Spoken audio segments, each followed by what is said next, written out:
и други парчета, но в този случай не е открито нищо. Липсата на корабни останки бързо породила невероятни хипотези. Появили се най-причудливи версии.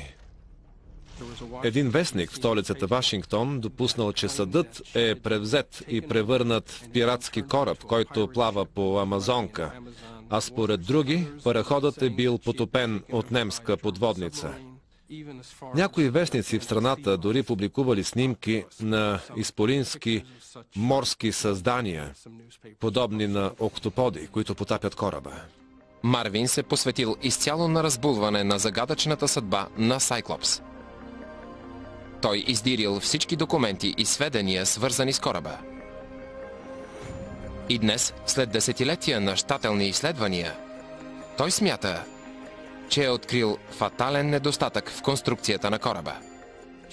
За известен период това е най-големият и бърз американски военноморски съд, но притежавал плоско дъно и лесно се преобръщал, а веднъж дори се наклонил до 50 градуса на едната страна и после до над 45 на...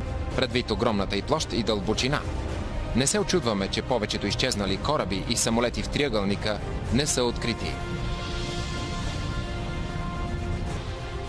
На 8 км дълбочина. Стихии на майката природа. Студио Медиалинк.